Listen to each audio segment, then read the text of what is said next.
He currently heads product education and is a product evangelist and coach at Amplitude. He's of course ex Zendesk, ex Pendo.io, and more. A lot of analytics and B2B stuff there. So yeah, do your thing, folks.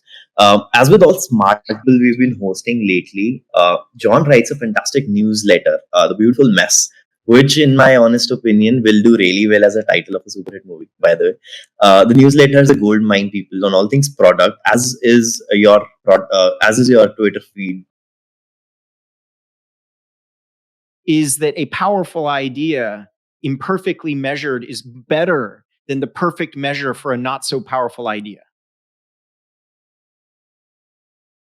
It's the ability to apply our focus and attention at a focused spot and create outsized results relative to the energy we place there. We could call it strategy, modeling, and then creating that qualitative model and creating measures as a foundation for the roadmap. Fundamentally, product management is about decision quality and decision velocity. We make high-level strategic decisions. Those are things on launching new products, feature mix, pricing, strategies like platform plays, module plays, the longest term bets that we're making. Then we decide on and express what matters. So these are things similar to the modeling we talked about.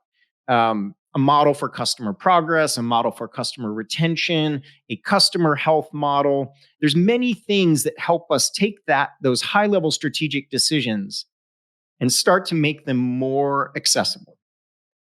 Next, we decide where to focus the team's energy to achieve our goals. This is our leverage at this point. We have a model, a view of the world, and it's unopinionated in the sense that we believe it reflects reality, but we haven't decided where to prioritize yet. Now we decide where to focus the team's energy to achieve our goals. So what are areas of greatest friction in the product, discomfort? What's the greatest opportunity to impact things? This is where we're picking the 1 + 1 = 3 effect in our product. Related to that is who to focus the team's energy on helping. That's the human being out in the world that you're attempting to help. New customers, existing customers, churn customers, large accounts, small accounts, the young parents, the older parents. This is the who and the human being. And finally, we have to think about how long to focus the team's energy there. So we have a point of leverage that we believe exists, but we don't know whether to go all in terms of our energy or take a more experimentation-focused approach.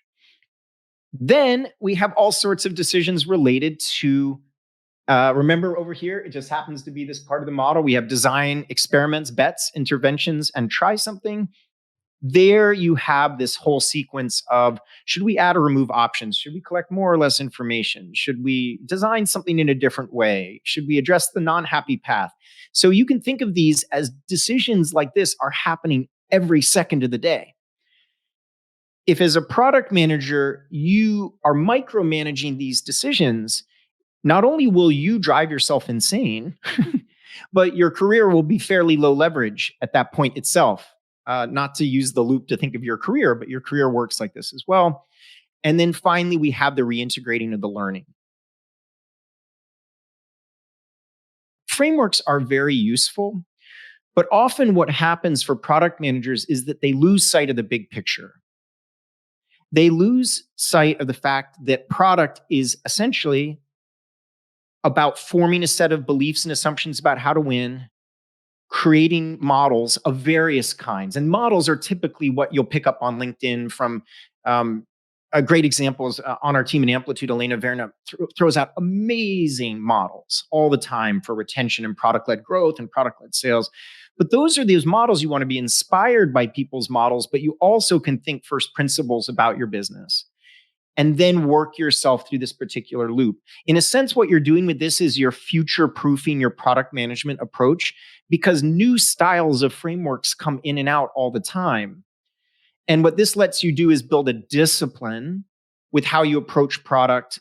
At which level am I working at? Am I at the strategy level, the modeling level, the leverage level, the design experiment level? Am I measuring impact? Am I working to integrate the learning? If as a PM you guard the learning and you don't work to reintegrate this learning back into other things you do, you'll have a very low leverage career. Amplitude as a company fundamentally believes in analytics for teams. And we believe that analytics is more than just questions and answers. We believe it's about action and then closing the loop itself. I know it's kind of meta with the loop on the left, but we actually really believe that our job as a company is to fire off that data-informed product loop. That's what we believe in. All product work can be thought of in ones and threes.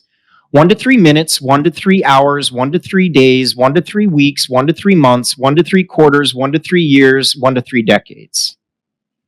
Okay. All of it's happening at the same time. You go to work, you have to decide to get on the train or not get on the train to get to work. You're making a 1 to 3 minute decision. You have to you have to think to yourself, do I write the story this way or that or spec? That's 1 to 3 hour decision. You have to think about, these things in the 1 to 3 day range, which are very containable little updates to the product, like highly contained. 1 to 3 weeks, you can think about these are. So it's a fractal mess. That's why I love this beautiful mess. But you can imagine orbits, right? You've got the little orbits, you've got the big orbits, and then you've got Pluto, which I don't think is Pluto a planet anymore? I forgot. I don't think it is. I think it's a moon or something like that.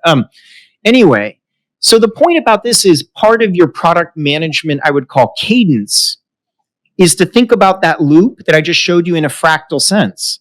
Listen, you're about to get on the train in the morning to go to work. Strategy, get to work. Model, trains go fast but slower during this part of the day. Measurement, what is the travel time for the train and what are the potential probabilities for disruption? Leverage point, get on the back of the train so you can get out of the bus early or the train early. Intervention, slide your way into the back of the bus. Measure impact, did I get to work early enough? Integrate learning, tell your boss that your new strategy is effective and that you'll be on time.